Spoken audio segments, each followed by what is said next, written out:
ನನ್ನೆಲ್ಲ ಪ್ರೀತಿಯ ಶರಣ ಬಂಧುಗಳಿಗೆ ವಚನಗಳು ವಿತ್ ಮುಗುಳುನಗೆ ಚಾನಲ್ ಕಡೆಯಿಂದ ಶರಣಾರ್ಥಿಗಳು. ಇಂದಿನ ವಿಡಿಯೋದಲ್ಲಿ ಅಕ್ಕ ಮಹಾದೇವಿಯವರು ಸೀರೆಯನ್ನು ಕಳಚಿ ಕೂದಲನ್ನು ಮುಚ್ಚಿದ್ದೇಕೆ, ಮತ್ತೆ ಅಲ್ಲಮ್ಮ ಪ್ರಭುದೇವರು ಅಕ್ಕ ಮಹಾದೇವಿಯವರನ್ನು ಪರೀಕ್ಷೆ ಮಾಡಿದ ರೀತಿ ಹೇಗಿತ್ತು, ಮತ್ತೆ ಅಕ್ಕನವರು ಅದಕ್ಕೆ ಉತ್ತರಿಸಿದ ರೀತಿ ಹೇಗಿತ್ತು ಎಂಬುದನ್ನು ಈ ವಿಡಿಯೋದಲ್ಲಿ ನಾನು ಸ್ವಲ್ಪ ಮಾಹಿತಿಯನ್ನು ತಿಳಿದುಕೊಂಡು ನಿಮಗೂ ಕೂಡ ಒಂದು ಮಾಹಿತಿಯನ್ನು ತಿಳಿಸೋಣ ಅಂತ ಬಂದಿದ್ದೀನಿ.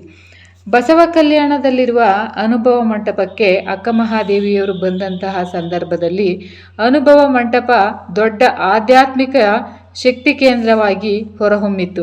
ಬಸವಣ್ಣನವರು ಒಗ್ಗೂಡಿಸುವ ಶಕ್ತಿಯಾದರೆ ಅಲ್ಲಮ್ಮ ಪ್ರಭುಗಳು ಆಧ್ಯಾತ್ಮಿಕ ಕೇಂದ್ರದ ಶಿಖರದಂತೆ ಗುರುವಾಗಿದ್ದರು. ಶಿವಶರಣರು ಶಿವಶರಣೆಯರಿಂದ ಅನುಭವ ಮಂಟಪ ಕಂಗೊಳಿಸುತ್ತಿತ್ತು. ಅಲ್ಲಮ್ಮ ಪ್ರಭುಗಳು ಅಲ್ಲಿಗೆ ಬಂದಂತಹ ಶಿವಶರಣರ ಪರೀಕ್ಷೆಯನ್ನು ಕೂಡ ಮಾಡ್ತಿದ್ರು. ಕೌಶಿಕನ ಅರಮನೆಯನ್ನು ತ್ಯಜಿಸಿ ಅಕ್ಕ ಮಹಾದೇವಿಯವರು ಕಲ್ಯಾಣದತ್ತ ಬರ್ತಾರೆ. ಆಗಲೇ ಈ ವಿಚಾರ ಅಲ್ಲಮ್ಮ ಪ್ರಭುಗಳಿಗೆ ಮತ್ತು ಬಸವಣ್ಣನವರಿಗೆ ತಿಳಿದಿತ್ತು. ಊರ ಹೊರ ವಲಯದಿಂದಲೇ ಅಕ್ಕ ಮಹಾದೇವಿಯ ಪರೀಕ್ಷೆ ಪ್ರಾರಂಭವಾಗಿತ್ತು. ಆರಂಭದ ಪರೀಕ್ಷೆಗಳನ್ನು ಜಯಿಸಿ ಅನುಭವದ ಮಂಟಪದ ಒಳಗೆ ಬಂದರು ಅಕ್ಕ ಮಹಾದೇವಿಯವರು.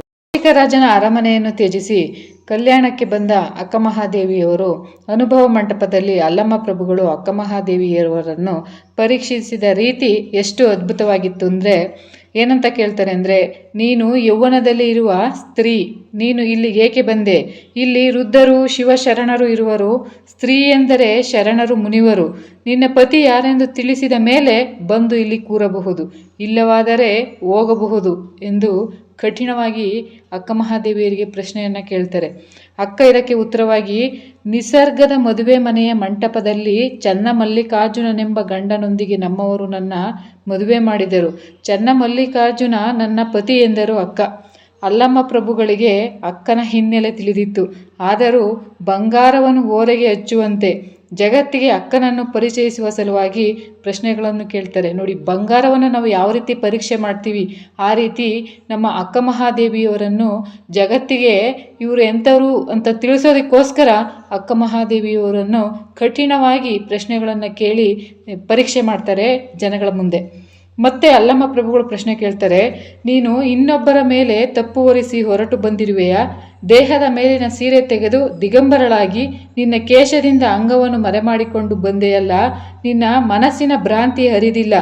ಅಕ್ಕ ಇದಕ್ಕೆ ಉತ್ತರವಾಗಿ ಹೇಳ್ತಾರೆ, ದೇಹ ಒಳೆದರೇನು ಅಥವಾ ಕಪ್ಪಾಗಿದ್ದರೇನು, ಅಂತರಂಗ ಶುದ್ಧಿಯಾಗದೆ ಚನ್ನಮಲ್ಲಿಕಾರ್ಜುನನು ಒಲಿದ ಮೇಲೆ ಈ ದೇಹ ಹೇಗಿದ್ದರೇನು ಅಂತ ಉತ್ತರವಾಗಿ ಹೇಳ್ತಾರೆ. ಮತ್ತೆ ಅಲ್ಲಮ್ಮ ಪ್ರಭುಗಳು ಅಕ್ಕನನ್ನು ಮತ್ತೆ ಪ್ರಶ್ನೆ ಕೇಳ್ತಾರೆ, ಏನಂದರೆ, ದೇವನೊಲಿದ ನೀನೊಲಿದೆ ಎಂದು ಯಾವುದಕ್ಕೆ ಹೇಳುತ್ತಿ? ಭಾವಶುದ್ಧಿ ಇದೆ ಎಂದ ಮೇಲೆ ಸೀರೆಯನ್ನು ಕಳೆದು ಕೂದಲನ್ನು ಏಕೆ ಮರೆ ಮಾಡಿದೆ? ಸೀರೆ ಬಿಟ್ಟೆ ಎಂಬ ಅಹಂಕಾರ ನಿನ್ನೊಳಗೆ ಇದ್ದು ಒಳಗೆ ನಾಚಿಕೆ ಇದೆ, ಹೊರಗೆ ದಿಗಂಬರಳು ಎಂದು ತೋರಿಸಿಕೊಳ್ಳುತ್ತಿ. ಇವೆಲ್ಲ ತೋರುಗಾರಿಕೆ. ಇದು ನಮ್ಮ ಗುಹೇಶ್ವರ ಲಿಂಗಕ್ಕೆ ಶೋಭೆ ತರುವುದಿಲ್ಲ ಎನ್ನುತ್ತಾರೆ ಅಲ್ಲಮ್ಮರು. ಅಕ್ಕ ಇದಕ್ಕೆ ಉತ್ತರವಾಗಿ ಹೇಳ್ತಾರೆ, ದೇಹ ಸುಕ್ಕಾಗದೆ ಬೆನ್ನು ಬಾಗದು, ಹಾಗೆ ಹಣ್ಣು ಮಾಗದೆ ಹೊರಗಿನ ಸಿಪ್ಪೆ ಕಪ್ಪಾಗದು. ನನ್ನ ಅಂತರಂಗ ಶುದ್ಧಿಯಾಗಿದೆ. ಕಾಮ ಮುದ್ರೆಗಳನ್ನು ನೋಡಿ ನನಗೆ ಮುಜುಗರ ಆಗಬಾರದೆಂಬ ನಿಮಗೆ, ಕಾಮ ಮುದ್ರೆಗಳನ್ನು ನೋಡಿ ನಿಮಗೆ ಮುಜುಗರ ಆಗಬಾರದೆಂಬ ಕಾರಣದಿಂದ ಕೇಶ ಮುಚ್ಚಿ ಬಂದೆ. ನಾನು ಪರಿಪಕ್ವವಾಗಿ ಬಂದಿದ್ದೇನೆ. ಮೇಲಿನ ಸಿಪ್ಪೆಯನ್ನು ನೋಡಬೇಡಿ, ದೇಹದ ಭಾವ ಮುಚ್ಚಿದೆ. ಇದಕ್ಕೆ ಅನುಮಾನವೇಕೆ? ಇನ್ನು ಪರೀಕ್ಷಿಸಬೇಡಿ. ನಾನು ಶಿವಶರಣರ ದರ್ಶನ ಪ್ರಸಾದ ಧ್ಯಾನ ಮಾಡಿ ತನುಮನ ಕಂಗಳನ್ನು ಪಾವನವಾಗಿಸಿ ಪವಿತ್ರಳಾಗಿ ಬಂದಿದ್ದೇನೆ ಎನ್ನುತ್ತಾರೆ ಅಕ್ಕ ಮಹಾದೇವಿಯವರು. ಮತ್ತೆ ಅಲ್ಲಮ್ಮ ಪ್ರಭು ಪ್ರಶ್ನೆ ಕೇಳ್ತಾರೆ, ಚನ್ನಮಲ್ಲಿಕಾರ್ಜುನನು ನಿನ್ನ ಗಂಡನನ್ನಾಗಿ ಮಾಡಿಕೊಂಡೆ ಎಂದೆಯಲ್ಲ, ಅವನು ದೃಷ್ಟಿಗಾಗಲಿ ಆಹಾರಕ್ಕಾಗಲಿ ಗಮನಕ್ಕಾಗಲಿ ಸಿಗುವುದಿಲ್ಲ. ಗುಹೇಶ್ವರ ಲಿಂಗವನು ಕೂಡಿಕೊಂಡಿರುವೆ ಎಂದು ಅಸಾಧ್ಯವನ್ನು ಸಾಧಿಸಿದೆ ಎನ್ನುವುದು ಸರಿಯೇ ಅಂತ ಕೇಳ್ತಾರೆ. ಅಕ್ಕ ಅದಕ್ಕೆ ಉತ್ತರವಾಗಿ ಹೇಳ್ತಾರೆ, ಚನ್ನಮಲ್ಲಿಕಾರ್ಜುನ ನನ್ನ ಗಂಡ ಎಂದರೆ ಹಾಗೆ ಆಗಲೇಬೇಕೆಂದೇನಿಲ್ಲ. ಚನ್ನಮಲ್ಲಿಕಾರ್ಜುನ ನನ್ನ ಗಂಡ ಅಂತ ಹೇಳಿದ್ರೆ ಹಾಗೆ ಆಗಲೇಬೇಕೆಂದೇನಿಲ್ಲ. ಮನಸ್ಸಿನಿಂದ ನಾನು ಅವರನ್ನು ಒಪ್ಪಿದ್ದೇನೆ. ತಪ್ಪು ಎಂದು ಏಕೆ ಸಾಧಿಸುವಿರಿ ಎಂದು ಕೇಳಿದಾಗ ಅಲ್ಲಮ್ಮ ಪ್ರಭುವಿನ ಮನಸ್ಸು ಕರಗಿ ಹೋಯಿತು. ನಿರಂಕಾರದ ಆಕಾರ ಸ್ತ್ರೀ ರೂಪವಾಗಿದೆ. ಮನಸ್ಸು ಭಾವ ಎಲ್ಲವನ್ನು ದಾಟಿದೆ. ನೀನು ಲಿಂಗದೊಳಗೆ ನೀನೇ ಲಿಂಗವಾಗಿದ್ದಿ.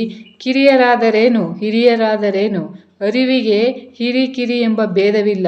ಇಂದಿನಿಂದ ಮಹಾದೇವಿ ನಮ್ಮೆಲ್ಲರಿಗೂ ಅಕ್ಕ ಮಹಾದೇವಿ ಎಂದು ಘೋಷಿಸಿದರು. ಅಂದಿನಿಂದ ಶಿವಶರಣೆ ಮಹಾದೇವಿ ಅಕ್ಕ ಆದರು. ನಿಮ್ಮೆಲ್ಲರ ಪ್ರೀತಿಯ ಅಕ್ಕ ಮಹಾದೇವಿಯಾದರು. ಪೂರ್ತಿ ವಿಡಿಯೋ ನೋಡಿದ ನಿಮಗೆಲ್ಲರಿಗೂ ಹೃದಯಪೂರ್ವಕ ಧನ್ಯವಾದಗಳು.